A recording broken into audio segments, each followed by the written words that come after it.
Welcome back to the TT23 Studios podcast. Thank you so much for tuning into last week.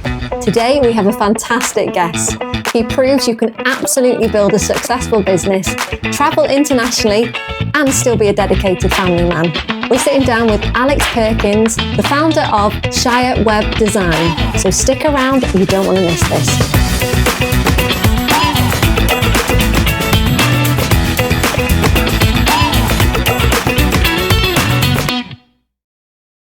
So let's welcome Alex Perkins. Hello. Hello. How are you today? I'm very good, thank you, yeah. It's lovely to have you on here. Great to be here, yeah. It's congratulations as well on the podcast. Oh, thank you. Really well. Thank you for coming on today, and I'm so excited to get to know you a bit more and to find out more about your business. Yeah, perfect. So what was the very first step you took to start Shire Web Design? Get clients. Okay. The first thing, I started off, the start of Shire was a little bit weird. So I started off originally in publishing. Okay. Had a 9-to-5 job, and I was a creative designer at the time when I first started in an airline company. We did all the marketing and email marketing for over 150 airlines. But all the while I was working with self-published authors.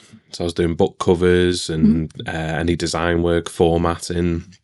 That led into one of the authors that I was working with. He needed a website. So started doing websites for authors. That led me into using what I was learning in my job for marketing to help authors with their marketing. And then I looked at small businesses, and I saw that there was a real gap for good design, for good websites, for honest marketing. And that's when Shire was started then. Oh, wow. But the first thing with anything is to prove you know, you can solve those problems. It's hard, that, isn't it? And it's starting something as well, starting something new. Yeah. So did you always want to work for yourself? Yes. I'm the worst employee. Oh, yeah. Hell is going back to work for me. I don't like working. And when I say that, what I do, it never feels like work. All my spare time is doing something like, you know, with websites or with marketing. So it doesn't feel like work. As soon as someone's telling me what to do or anything like that, it starts to feel like work. Then I like having my freedom. You lose that love for it, don't you? Yeah. As well, when you get told what to do, and when you're doing it for your own benefit as well, and everything, everything flows easier, doesn't it? Yeah. And you've got and I've always, it's to my detriment sometimes. I think you both are the same, is you want everything to be perfect. Yeah. Whatever you put out has to be the best, your next best thing. And it can be the smallest of projects, but you'll go to town on it. It's your reputation, isn't it? Yeah. It's everything. And in a job, I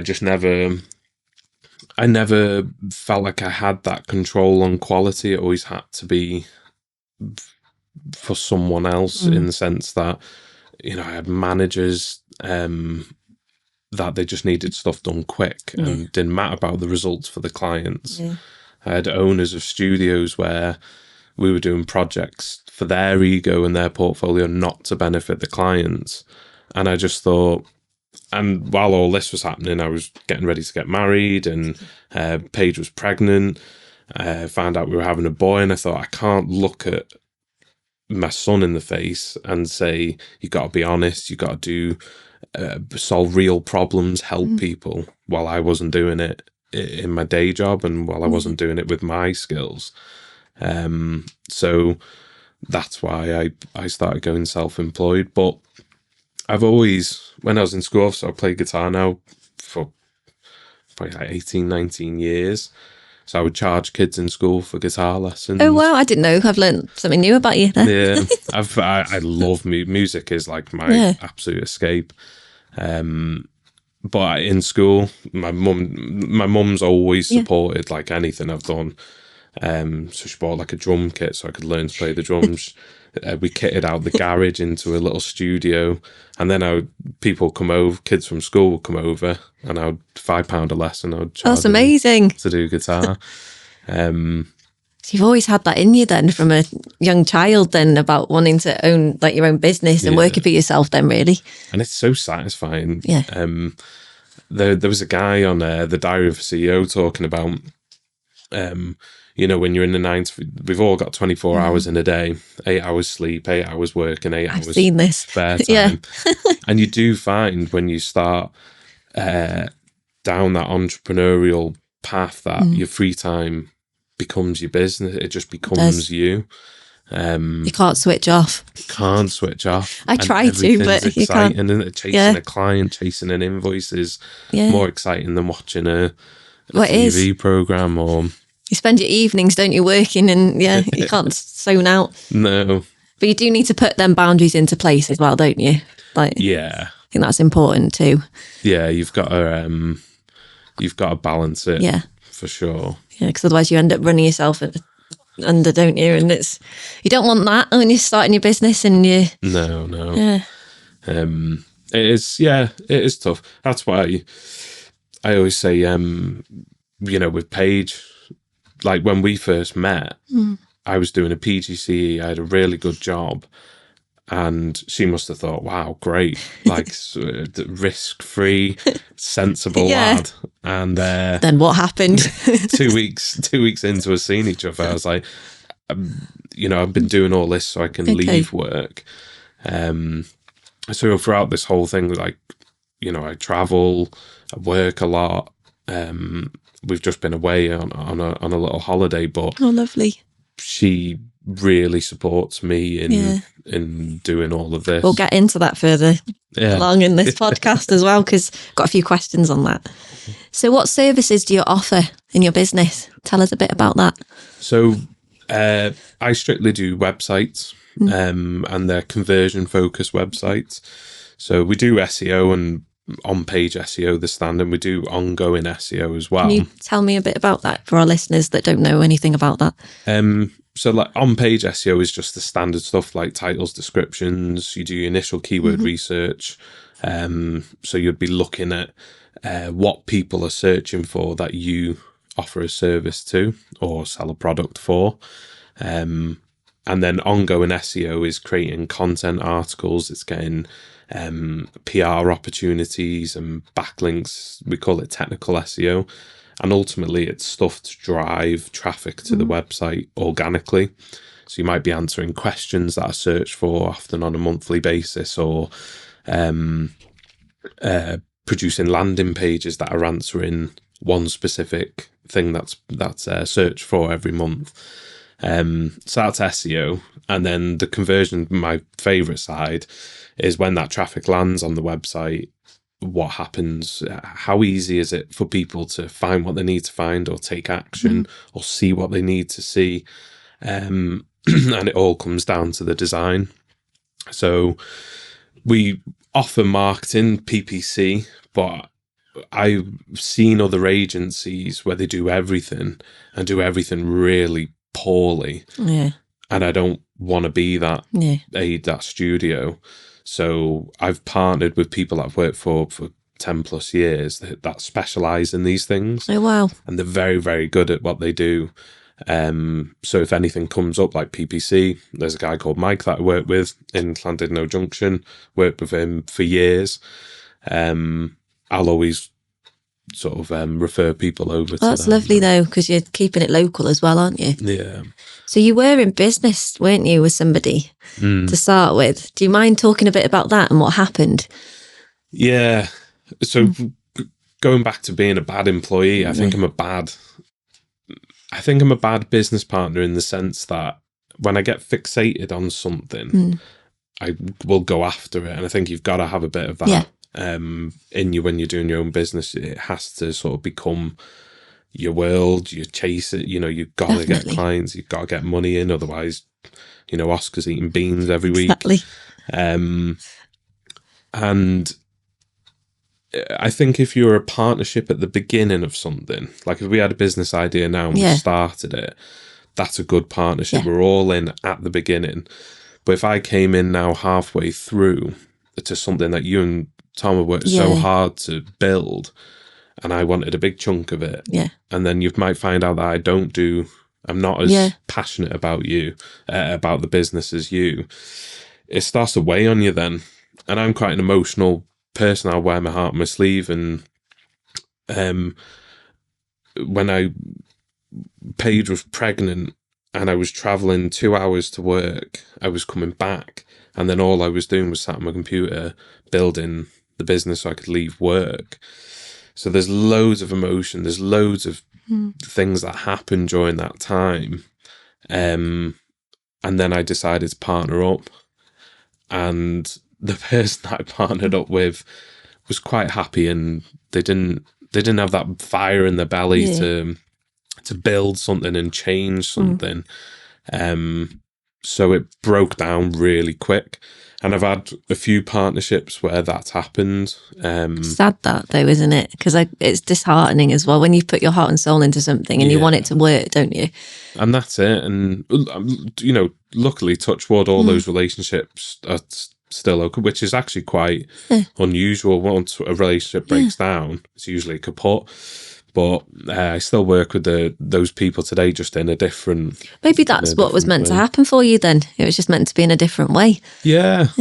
And that's the fun, you know, a business is you're always learning. It's like intense learning all the time, isn't it? Every day. You do. It's like something will happen. Yeah.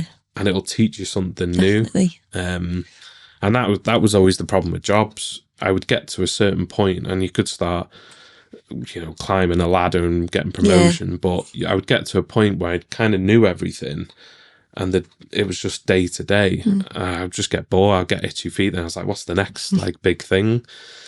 But the partnerships in my most recent one, and she won't mind me mentioning this because it was nothing to do with nothing personal, was it? Yeah, it was nothing that I was working with. But again, with Shire, you know, I quit my job 2 weeks before Oscar was born. I've done nothing else. When Paige and Oscar were okay, I was up working. I was doing so. I was networking.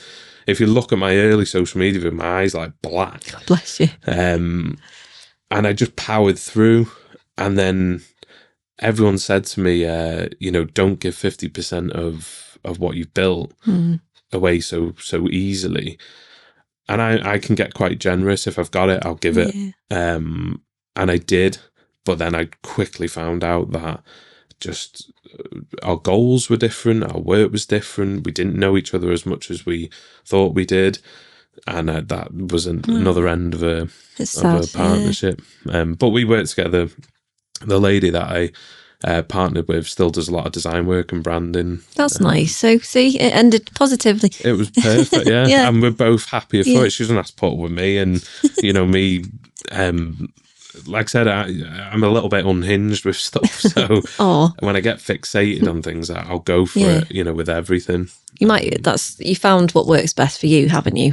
And maybe working by yourself and just having people work alongside you. Yeah. Do you subcontract them then? How does that all work? Yeah, so it's all and I love collaborating. Yeah. I really love collaborating with people. It's a nice feeling, isn't it? That's what we love doing. Yeah. Yeah. And you know, it's fun, but as soon as things, you know, paperwork and everything comes into it, and where you're 50%, then there's issue. And there was for me. Some people it works great. I think if we were together at the beginning of Shire, it would have been completely different. But it was coming in sort of halfway. But you live and you learn, don't you? And things work out how they're meant to be. And exactly, yeah. You're doing well, so it's good. It's all worked out. Yeah. So what are your core packages you offer then within your business? Let's go back to all that.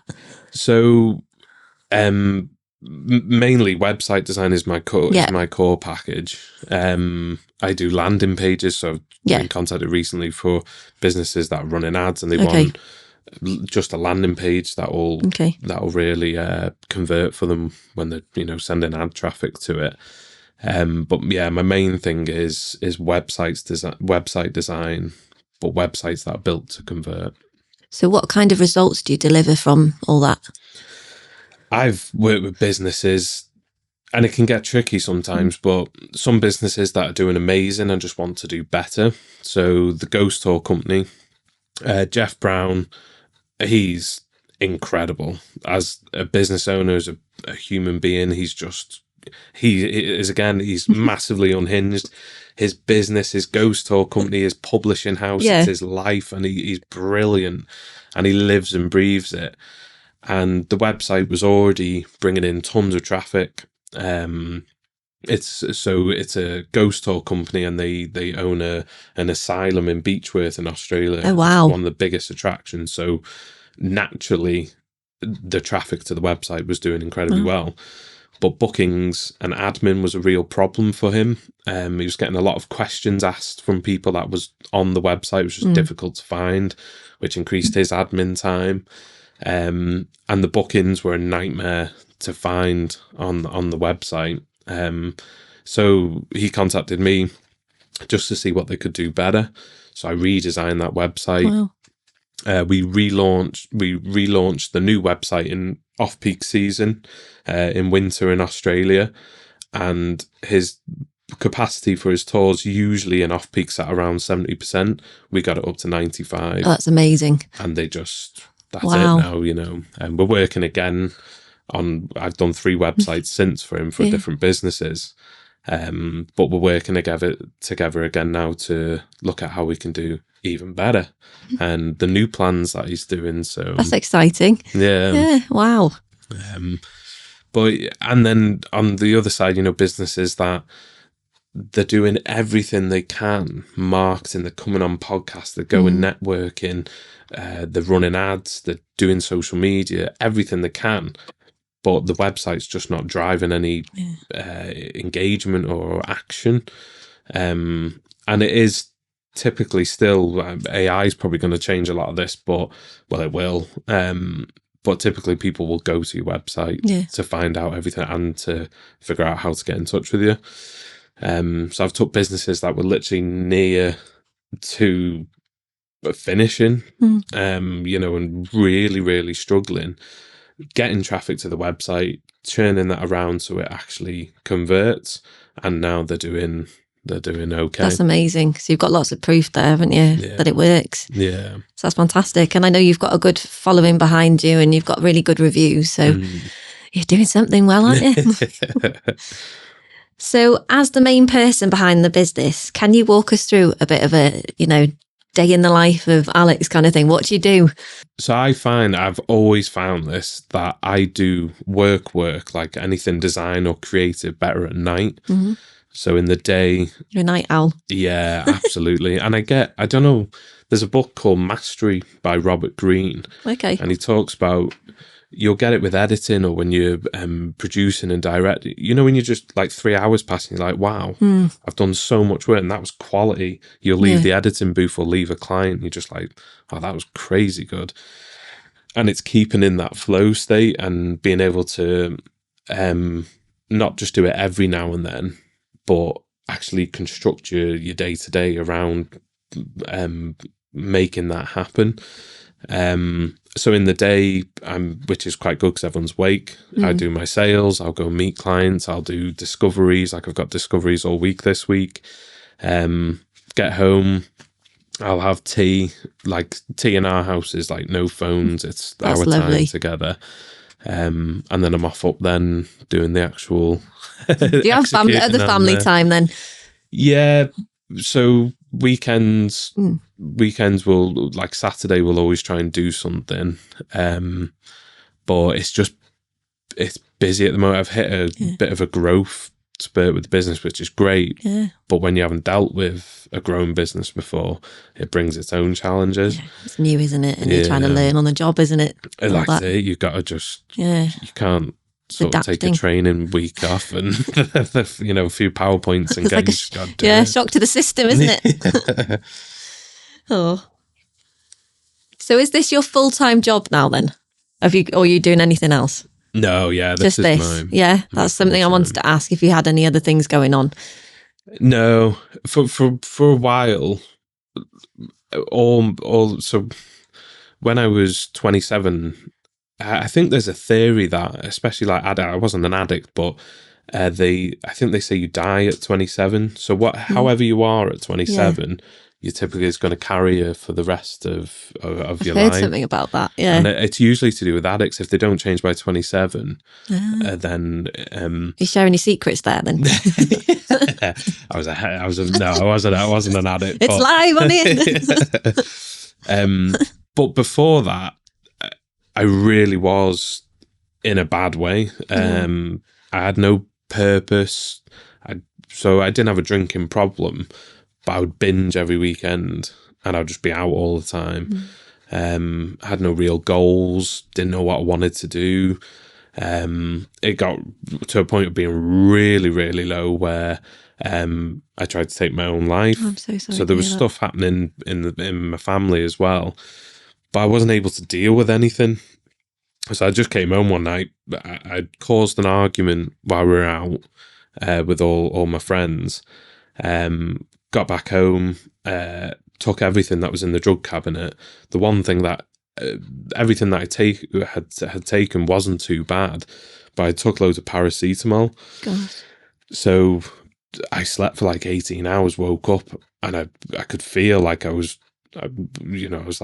felt awful.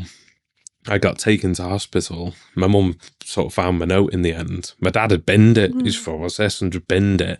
And then my mum found it and she'd get to hospital. So I was on a fluid drip. Yeah, it was awful. And the first one didn't work. Then the second one didn't work. And they were kind of like, this is getting, I had taken so much paracetamol. I think my liver was failing. Oh, God.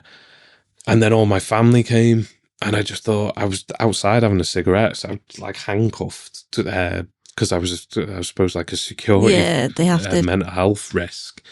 Having a cigarette with my brother, and I was like, I don't want to die. Like, I'm so close to it. It woke me up to like, you had that realization, didn't you? Yeah, like I really don't want to. So then at 27. I started to find podcasts like Diary of a CEO. I was listening to Jordan Peterson, Alex Hormozy. I was Chris Williamson. Good ones. Yeah, I was listening to these podcasts, and they're kind of like a gateway drug. You know, they talk about purpose, about changing life, but it's good because it's inspiring and it's giving you that purpose. Yeah, it's incredible, and it was literally when I was 27.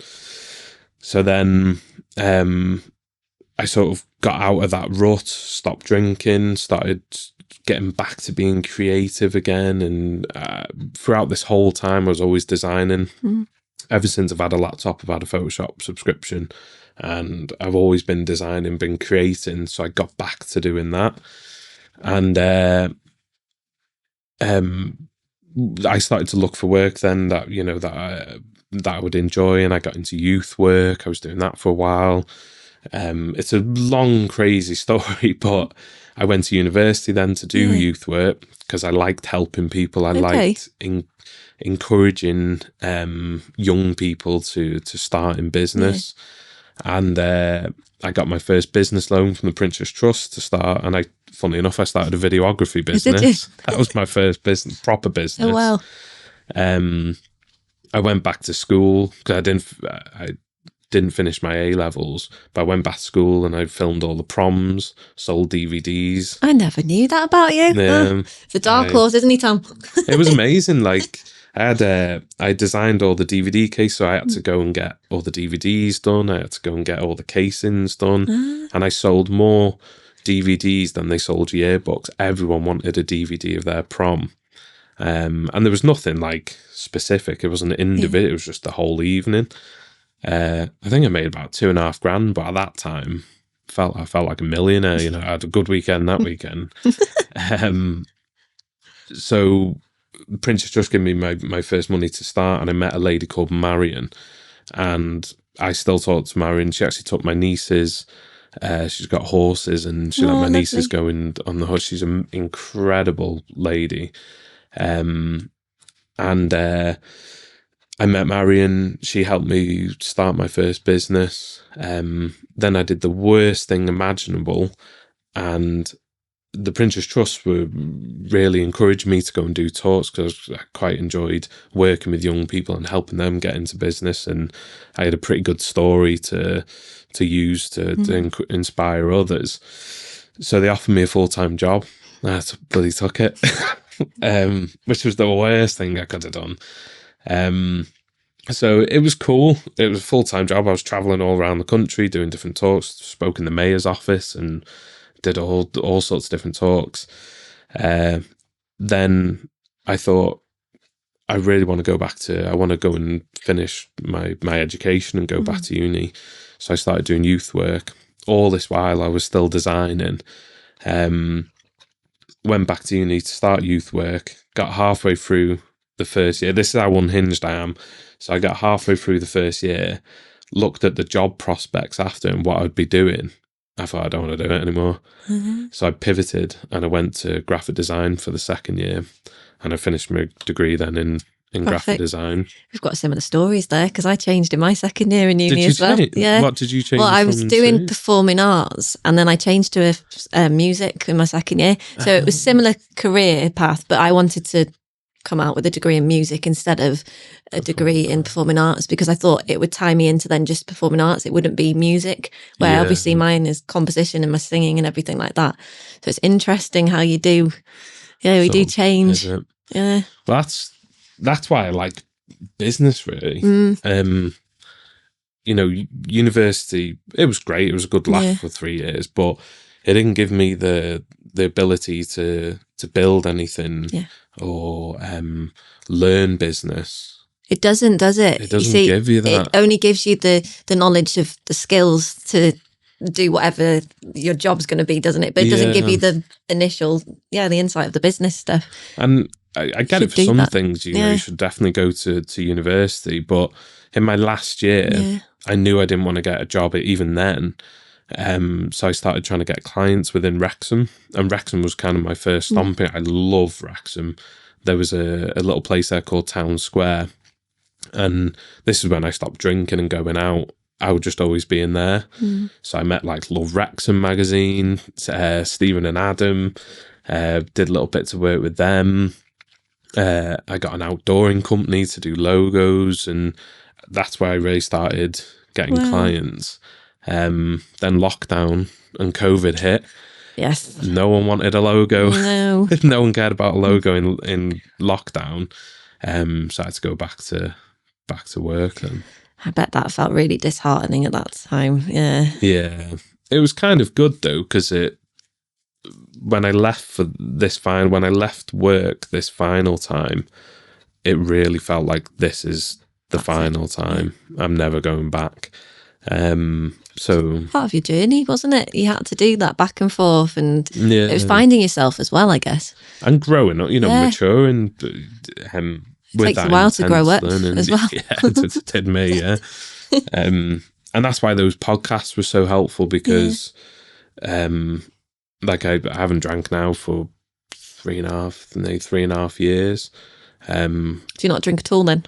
No, still go out. Like I've got a Christmas event, and we still we go out for food all the time. But you don't need to though. No, I don't. I'm a person that doesn't really drink. I'll have the odd maybe glass at Christmas or something of wine or something, but just don't see the point. No, and the next day you just feel rubbish, don't you? And the older you get, I think the worse you feel. So what's the point? I start off. I'll have I used to have a really greasy, audible breakfast, feel amazing, and then throughout the day I'd just get worse. Yeah.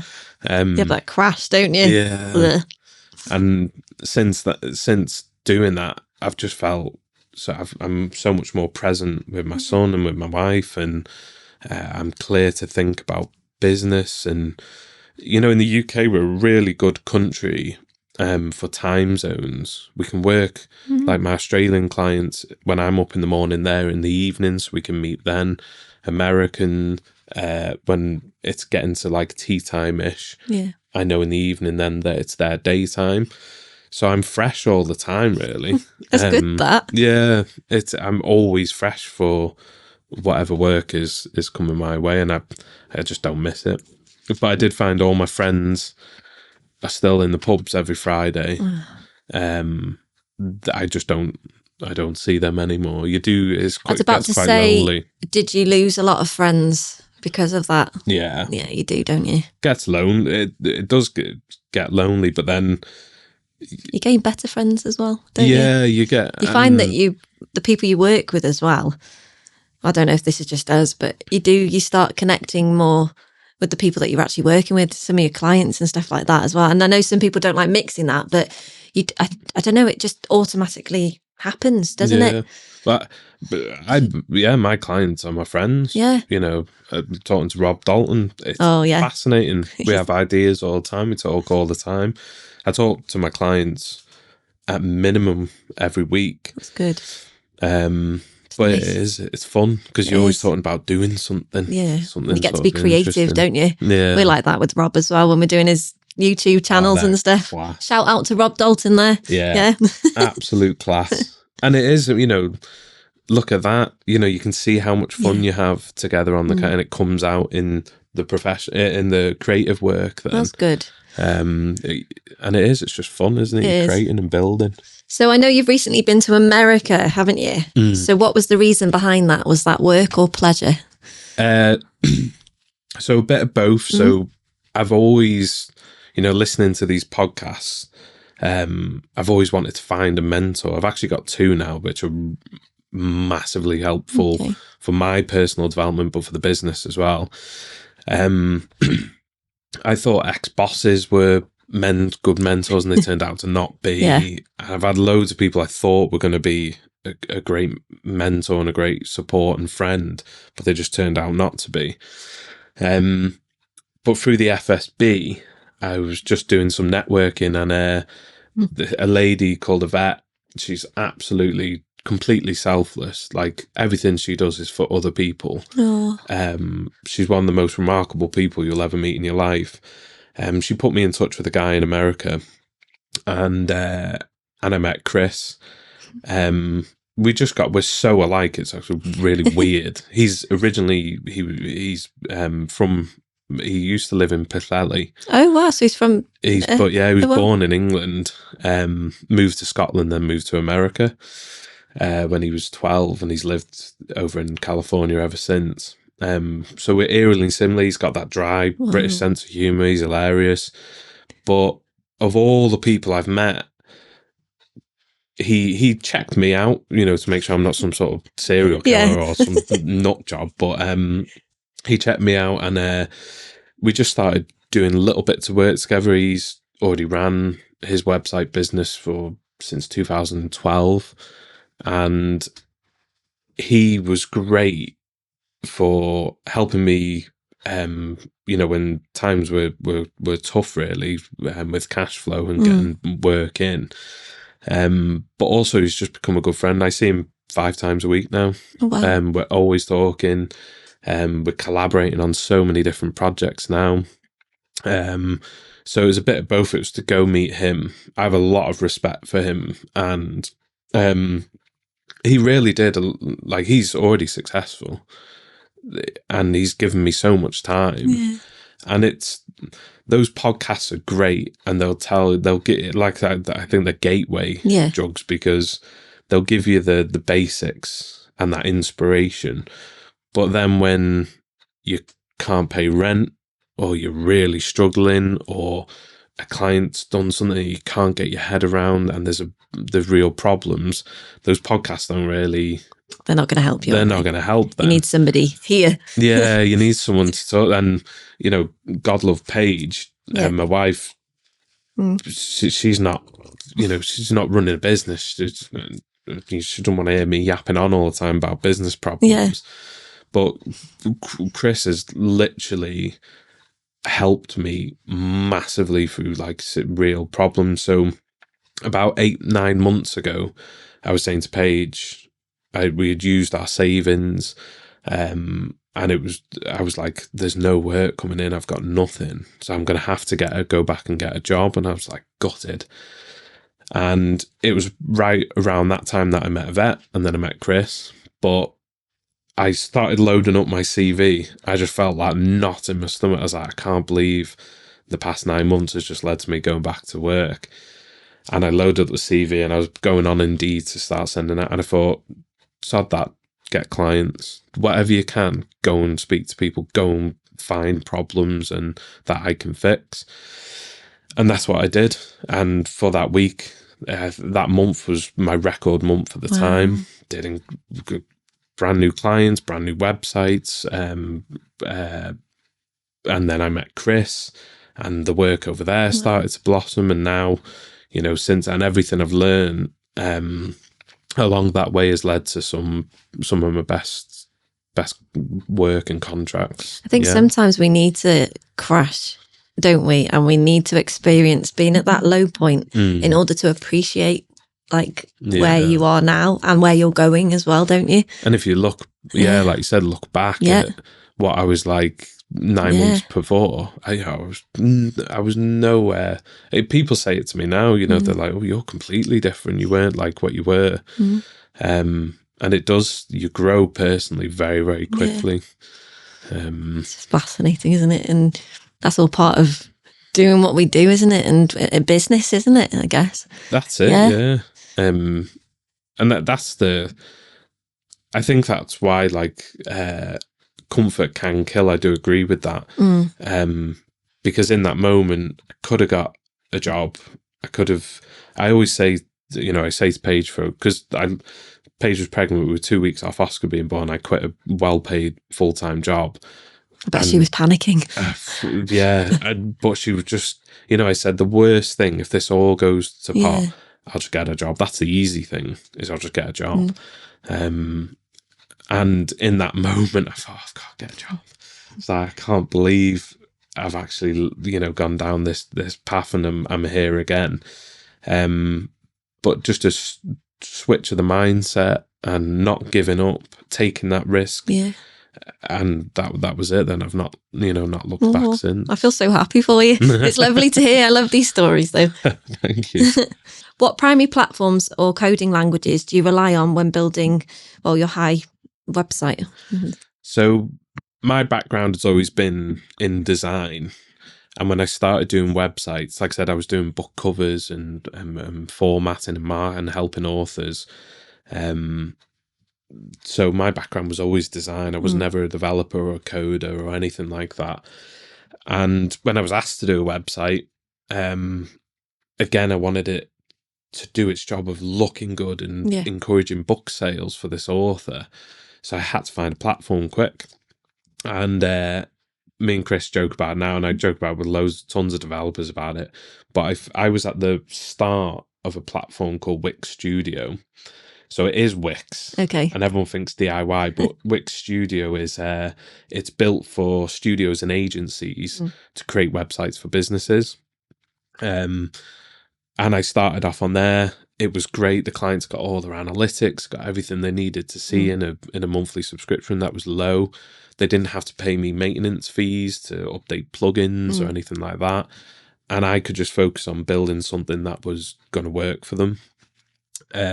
So I started off on Wix Studio. And then as I grew, as the business grew, as the clients changed, I started to realize more and more that I needed to learn WordPress. I think there's still 48% of the whole, any website in the internet market, 40% of WordPress. So if businesses now, some businesses, but Wix Studio or Webflow or platforms like that, it does make sense that they don't have to pay monthly maintenance fees. They can get a good website that'll work for them and get them business. The only problem with that is they are locked into that platform. So if someone turns around and says, Alex, I hate you, I don't want to work with you anymore, but they've got to find someone else who can build in Wix Studio. Yeah. All website platforms now are builders, so it wouldn't take you long to get to grips with it, but you are in the Wix ecosystem. And a lot of my clients are on there, and it's perfectly fine. But then some clients will specifically want WordPress. Some clients will have everything set up and just need things migrating or a new website redesigning, but they want to stay on WordPress. Scalability, Wix is getting better, but WordPress, because it's been open source for so long, you could do anything you want. Anything you can dream up, you can do it. And I started looking at the builders on there, and they're pretty much the same. So I was like, what's the point? Yeah. The only thing with it, which is it's good for my business, and it is, I'm babysitting the most precious, one of the most precious assets of your business, but you've got to pay for maintenance because plugins, updates, you've got to keep that stuff. It's expensive when it all adds up, isn't it? That's it, yeah. And that's why platforms like Webflow, like, it's really cool. And because I've lived in Photoshop and those applications, the interface was very intuitive for me, and I could design whatever I want. I could create some incredible stuff. But to the clients, if you wanted analytics, you'd have to pay extra. If you wanted, and I was just like, it's just going to cost too much for them. It's pointless. So how do you decide then if a client needs more of a simple website or more complicated with all that stuff? I guess it depends on the client's needs and what they want, I guess. Really. Yeah, it depends on the goals. So typically a service business, the main way people are getting in touch is like WhatsApp calling or a contact form. So they're pretty standard then. If they're not fussed on the platform. So I'll give you an example. So there's a lady that I'm working with at the moment, LifeWorks. Her name's Shire. And she's incredible. You should get her. She's got some incredible stories. We did Discovery together a couple of weeks ago. Her website is it needs to perform for it, needs to convert. So we want an interactive quiz on there, because she can literally. I'm watching her do these Pilates and yoga. She's a registered nurse, so she can help with back pain, she can help with pain and mental health. There's a ton of things that she can do. So the quiz will just guide you through whatever problems you're having. It's a really good lead generator. A quiz is very interactive. It keeps people engaged. And then at the end of it, you can work with her then. I could do it on Wix Studio. It would just take a lot more where there's already things in place on WordPress, and it can scale to however Jaya wants to take that business. Okay. So we'll keep her there. A brochure website. So I work with a guy called Mike Garvey who does these river resin tables, and they're gorgeous. Well, I like resin. It's amazing what you can make out of that. It's absolutely crazy. I didn't know you could tarmac drives. Oh, I didn't know that. Well. Wow. You can resin drives with it if you wanted to as well. Wow. But for him, it's very much a portfolio site. It's very much, it's a contact form or a WhatsApp. Yeah. The maintenance fees and me managing the website, it makes no sense. So Wix Studio is a great platform for that. It'll just run. You sound like you're very flexible. Yeah. It all depends. And then equally, I've got websites that I'm building at the moment on Shopify. Okay. Because they're e-commerce, they're already in that ecosystem. The plugins there, they're all there for you. So you're very diverse then, because you do hear that some people are very strict and they're regimented in their ways, and they have to do things their ways, or they shut down people's websites and then start a new one on what they're used to, don't they? Yeah. And stuff like that. So that's why I started to learn Shopify. Because essentially you could bring people over to whatever platform, but and I've always got this thing, it's the quality, but if it's to benefit me and not them, I won't do it. It has to be of benefit to them. So I had an e-commerce website, and everything was there in Shopify. So I could have said, ditch it, come over to Wix Studio or come over to WooCommerce. It was pointless, and it wouldn't have benefited her. She'd had to relearn this whole new thing. So we kept on Shopify. Oh, that's nice. It shows you've got your client's best interest at heart. So absolutely, that's a positive thing, isn't it? So from a development standpoint, what is the most common technical mistake or oversight you see small businesses making on their business websites and stuff? One of the biggest things is too much text, like paragraphs of text. Too wordy. No one's going to read through those. Sometimes you can go too much the other way where you're not saying enough. But if you plan, I think this is why AI can't do design yet. It can do a lot of things, and I work a lot with AI, but it can't do design yet, and it can't understand how we behave as humans and how we interact with things, and the psychology behind biopsychology and how people purchase services and products. But that is 9 times out of 10 the websites they see, there's so much text that no one's ever going to read, and there's not enough of what makes you different, and there's not enough of the benefits to why people should work with you. Colin Lightfoot is an example. His old website actually wasn't that bad. Is that the cleaning? Carpet professional. But so we all get into business because we've got a burning problem and we're annoyed about something. For me, it was agencies that were padding their own pockets and banks and not the clients, and that was, I'm not done with that. For Colin, if you use a rug doctor, and a lot of his customers have used them, soak through the carpet and soak the underlay, and there's long-term effects, and when you have to spend a lot of money on replacing your carpets.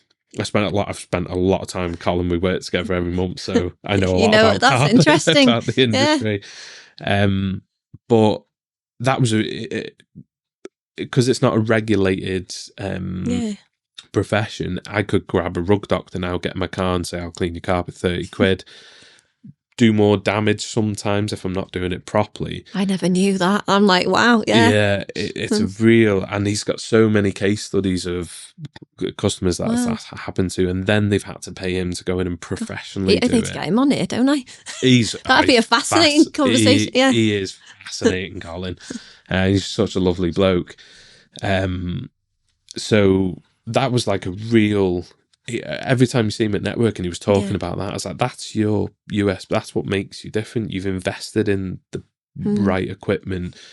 The time he takes and the care he takes with his customers, you see it in all his reviews. It's the one thing that stands out. But his website was listing services, and we can all do that. I build websites.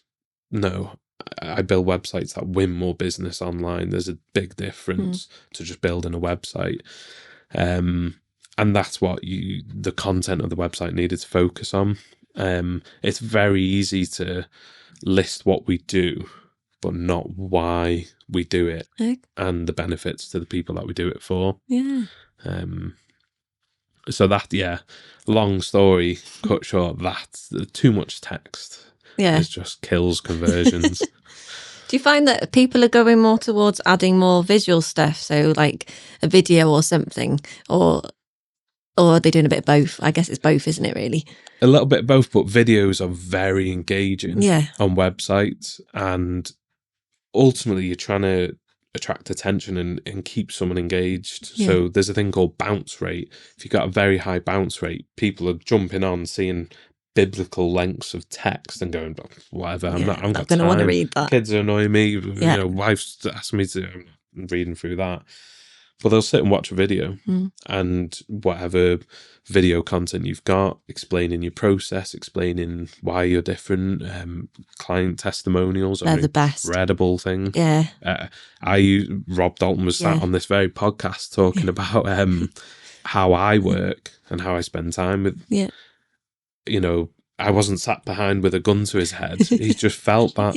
And you can't, it's such a brilliant way to show it. So videos are incredibly powerful and engaging.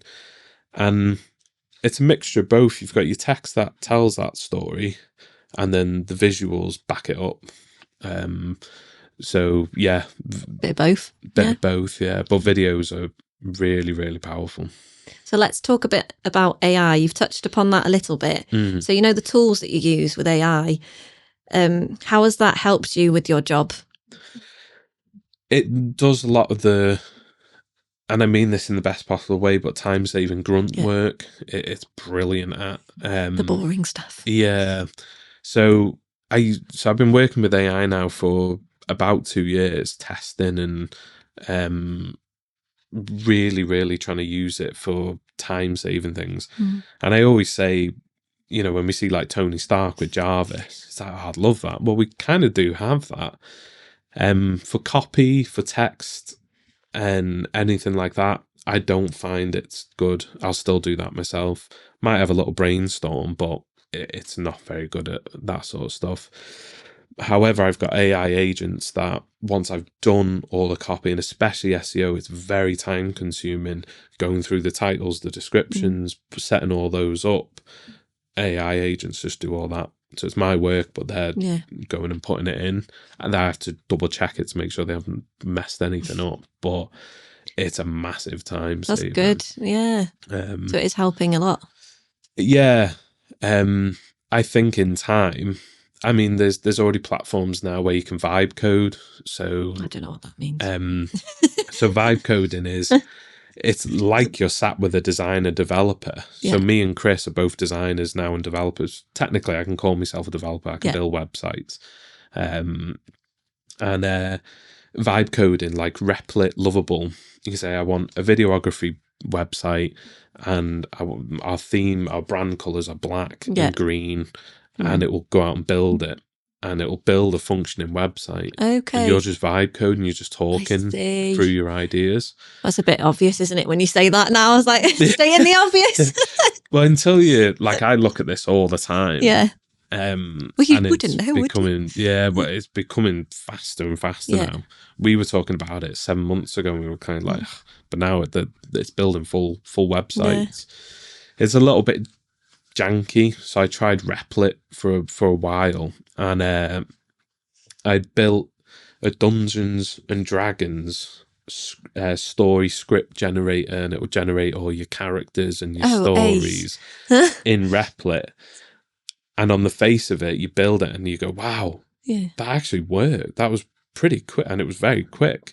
And then you start testing it, and things get broken. Then you change those and something else breaks. You think, it's not quite there yet. And everything looks the same, which is where we're heading with it. But it's going to get better and better. Yeah. And so I don't know what that looks like. So with things getting better and better, let's talk about the positive things. So what is one of your highest moments you've had so far in business?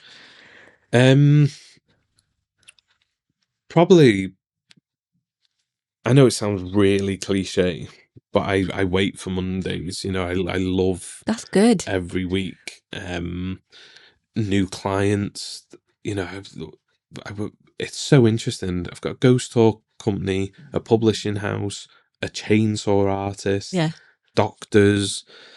I get to speak to so many people every week. It's never a dull day, is it? Never a dull day. My biggest thing, though, so far was absolutely the trip to America. America is brilliant, and getting to meet Chris was incredible. Do you think that changed your business then? Yeah, definitely. Yeah. There's an abundance there, like, and entrepreneurial. Even Chris's dad, who's worked all his life, said, if you want to do well here, business is the way. And this is a guy that's worked his whole life, incredible career.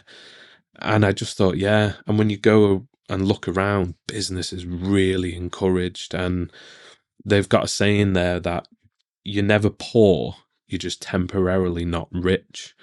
And whatever success looks like to you, if you've got a good work ethic and you can go out, you can do it, which is, in the UK right now, it doesn't feel like that. Yeah.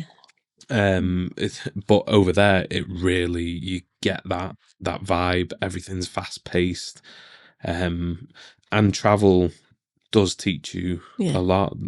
They do things so differently. And when you come back home, you can bring that with you. So it does open your mind. That's why seeing these different cultures and different, I always say it's eye-opening, isn't it? And ideas, you know. Yeah. I think with clients as well, you know, you're trying to find your people who you work best with and who you can do the best work for. And you're trying to meet as many of those people as you can. And in America, there's so many people. It's massive. I know that sounds, I'm not that thick. That when I got there, I knew it was big, but when you go, it's like, it's eye-wateringly big. And there's just so much of everything's spaced out as well in some places, isn't it? You have to drive a lot. The car park of one of the Walmarts was nearly as big as the blooming town that I live in. You know what I mean? It was massive. You feel like a little ant in a small. Yeah. It's. Some people might sound like the worst nightmare, but I loved it. And you'll see how businesses do things differently, and you can learn a lot. Yeah. No, Sorry. so on the traveling next year, I'm going to go to China. That'll be a first for me. I'm going back to America. So I would 100% say if you're able to, go and travel, go see other countries, how they do business and how it all works, because you'll come back with a lot of ideas. It does help, doesn't it? Definitely. So how do you manage that with your family life, traveling away and everything? An incredible wife. Yeah. He sounds wonderful. I thought, so when I was out there, Oscar's only 18 months and he changed. I was only there for 7 days, but he changed so much. Like I noticed so many, his talking was different. And I said to Paige then, I can't be the business guy that is traveling all the time unless you're with me. No. That's one thing I learned about myself. Some people can, they'll travel all around the year and they'll be away from their family, but I just can't. So we're in a fortunate enough position that when I go back, I've got to go back in November, but in April, the Paige and Oscar can come with me. That's lovely. So it's hard though to be away from your family. Yeah, and also they're your biggest supporters, aren't they? So you need them by your side. There's pictures of me in San Diego. This is the tough thing, and this is why your partner is.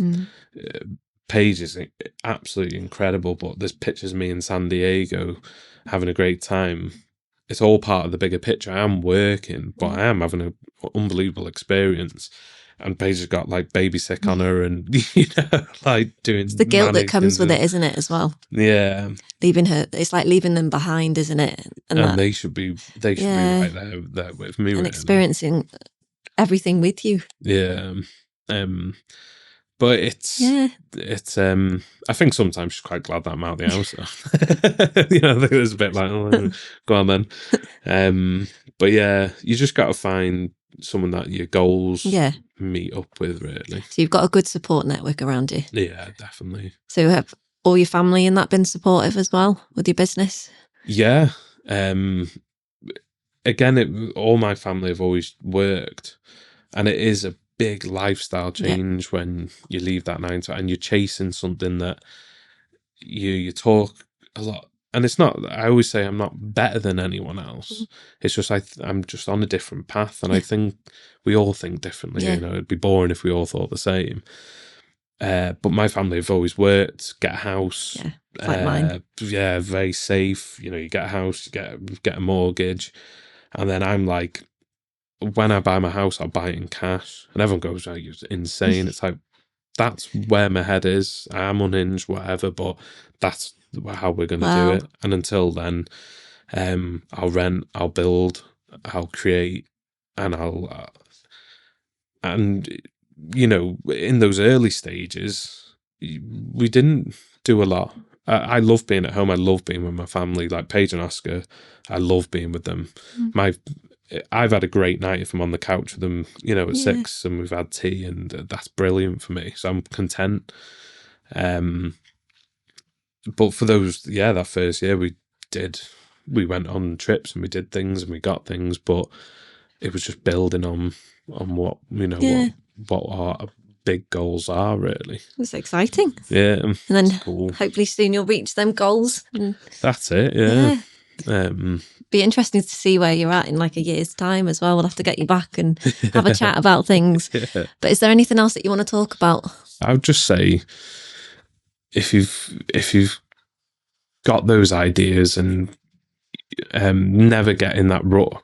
I heard making a permanent solution to a temporary problem like suicide or something like that, because shortly after that, when I found my purpose, I found business, then I met Paige, then we had and my life now is full of purpose and colour and life. So there